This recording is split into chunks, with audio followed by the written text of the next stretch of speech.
Salut les amis, alors oui, par rapport à la dernière vidéo, je la tourne d'affilée. Donc oui, j'ai la même tenue, oui, c'est le même décor, dans le même angle. On va pas tortiller du cul pour chier droit. Par contre, là, par rapport à la dernière vidéo, je vais parler d'un excellent film français qui est sorti cette année, puisqu'on va parler du premier film de Stéphane Castan. J'ai nommé, intitulé l'excellent Vincent doit mourir, avec Karim Leclou, l'un des acteurs que j'aime le plus au niveau du cinéma français, et Vima Laponce, il faut quand même le dire, qui est une très très bonne actrice française. Et donc Vincent doit mourir, pour vous en parler très rapidement et rentrer tout de suite dans le vif du sujet, me fait rire tout seul, mais bon, c'est pas grave. Tout simplement, le film va nous parler du personnage de Vincent qui il travaille dans une agence lyonnaise de communication et qui va se faire attaquer par un stagiaire. Il va se faire agresser physiquement, il va tout simplement se faire exploser sur le visage un ordinateur. De là, il va être un petit peu blessé, il va pas forcément comprendre, le stagiaire va se faire dégager, voilà, ça va être réglé un peu à l'amiable. Et quelques jours plus tard, si ce n'est peut-être même que le lendemain, il va se faire planter, mais vraiment planter un stylo par l'un de ses collègues dans la main. Va arriver une scène dans une gendarmerie qui est franchement l'une des meilleures scènes du film, il faut le dire, qui est vraiment extraordinairement drôle et qui fonctionne super bien. Et de là, le personnage de Vincent va avoir plein de gens dans les rues, il va y avoir un moment une femme qui conduit un taxi, des enfants dans son immeuble qui vont se mettre à l'attaquer et vraiment au point d'essayer de le tuer. Toute la question du film va être d'essayer de comprendre pourquoi il se passe ça, comment il se passe ça et pourquoi il y a juste lui qui se prend ça. Et le film, vous allez le voir, je vais vous le montrer tout de suite, a été ovationné puisque j'ai eu la chance d'aller le voir en avant-première dans un cinéma près de chez moi. Et en plus, il y avait une grosse partie de l'équipe du film qui était présente, des figurants, je crois, parce qu'il y a une des scènes qui se passe avec plusieurs jeunes. C'est peut-être la scène justement dans l'agence de communication, je sais pas exactement. Mais en tout cas, voilà, il y a énormément de jeunes qui étaient là. Il y avait aussi qui ont été invités toute une école de cinéma et il a voulu inviter tout le monde sur la scène.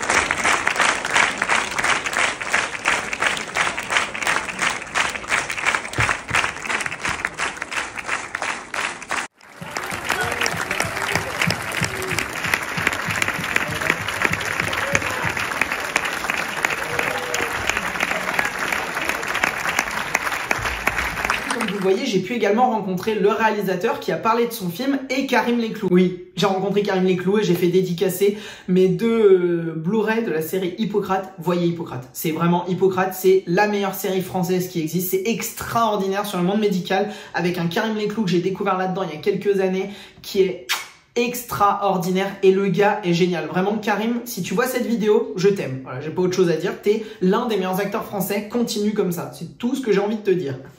Mais mis à part ça, il y a surtout Stéphane Castan qui a beaucoup parlé durant cette après-séance, après le visionnage du film.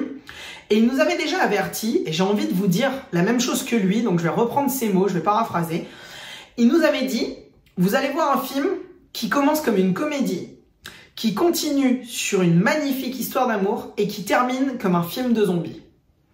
Et je suis désolé, mais moi quand tu me dis ça à 3 minutes de voir le film dans la salle, je vous jure que je suis extrêmement hypé et je peux pas vous dire autre chose qu'il a totalement raison.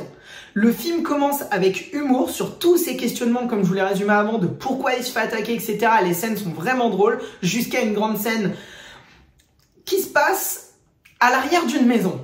Dans un lieu, dans un trou rempli de quelque chose. Faut que vous découvriez cette scène. Je peux pas aller plus loin, mais c'est peut-être elle, la deuxième, ou avec la gendarmerie, les deux meilleures scènes du film.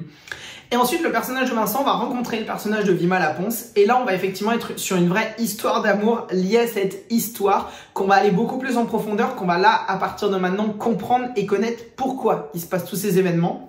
Et vous le voyez, je reste flou pour vraiment que vous découvriez ce film qui est un superbe film.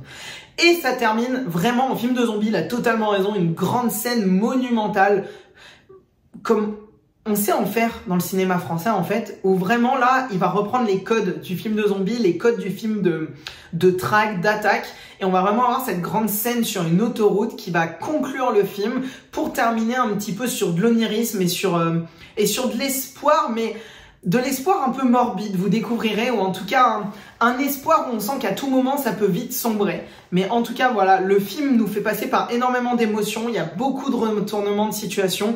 Karim Leclou et Vima Laponce sont extraordinaires. Le film est super bien filmé, la musique est originale, c'est une musique entièrement originale par un compositeur qui adore Stéphane Castan, qui d'ailleurs est un homme qui a une culture cinématographique extraordinaire. Tous les films qui te parlent, t'as envie de les voir. C'est simple, à chaque fois qu'il parlait, je me noyais dans ses paroles.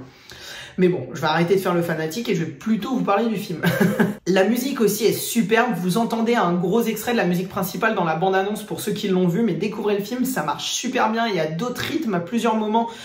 Ça accompagne vraiment de manière extraordinaire le film. L'idée de ce film, et c'est ça qui est extraordinaire, c'est qu'on est sur un film qui est quand même assez violent. Alors aujourd'hui, violent, ça veut tout et rien dire. Si vous avez vu le dernier Saw 10 qui est une merde, ou la saga Saw, si vous regardez beaucoup de films d'horreur, ou même certains films français, je pense à Bac Nord par exemple avec Karim Leclou, on est sur des films qui montrent de la violence. Donc vous n'aurez pas forcément l'impression de voir plus de violence qu'ailleurs.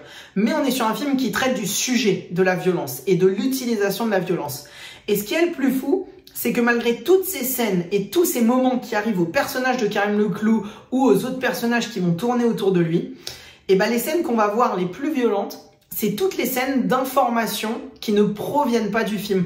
On a un moment où le personnage de Karim Leclou va regarder la télévision, un autre il va regarder des vidéos YouTube pour comprendre les événements, et on va voir des images de manifestations qui tournent mal, de mecs qui se foutent sur la gueule dans des métros, dans des rues, ce genre de choses. Il y a même un moment, quelqu'un qui se fait écraser par une voiture, et ensuite une deuxième voiture repasse et vraiment écrase le corps. La scène est, enfin, elle te met mal. Là, on est sur des images qui se passent dans notre monde, dans la vraie vie, qui regardent comme nous, on regarderait Twitter, Instagram et ces images qu'on voit tourner tout le temps, ou les JT de TF1 ou de France 3 ou de M6, enfin ce que vous voulez, ces merdes-là. Bref, voilà.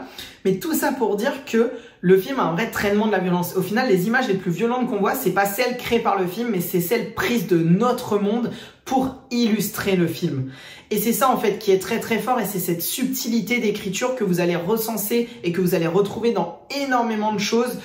La relation amoureuse entre les deux personnages, elle est extraordinairement bien écrite parce qu'elle casse les codes, que ce soit dans leur rencontre, dans comment elle se passe. On a toute une scène à un moment de kidnapping, ou en tout cas que le personnage de Vima Laponce imagine comme un kidnapping, et c'est extraordinaire de jouer sur les codes de un film d'un homme qui aurait séquestré une femme, et elle, c'est ce qu'elle imagine dans sa tête, parce que c'est ça les visions qu'elle a de la violence faite aux femmes autour d'elle, qui sont complètement justifiées, et en fait il se passe complètement l'inverse, et le personnage de Karim Leclou est un ange, et c'est génial de jouer avec les codes pour dénoncer notre monde, pour dénoncer la violence qu'on subit, qu'on côtoie au quotidien. Donc vraiment, Vincent doit mourir est un excellent film français. Je vous en dirai pas plus, allez le découvrir, et quand vous l'aurez vu, on en discute avec grand plaisir dans les commentaires, ou alors là où je suis très très actif, c'est sur mon compte Instagram. Donc sinon, allez vous abonner sur mon compte Insta, ou en commentaire sur YouTube. Mettez un petit pouce bleu si la vidéo vous a plu, et n'hésitez pas à vous abonner aussi si c'est pas déjà fait. Et en attendant les amis, je vous dis prenez soin de vous, allez voir des films, et surtout des bons films. Et surtout n'oubliez pas, regarder des films c'est bien, mais les comprendre c'est mieux. Ciao ciao les amis.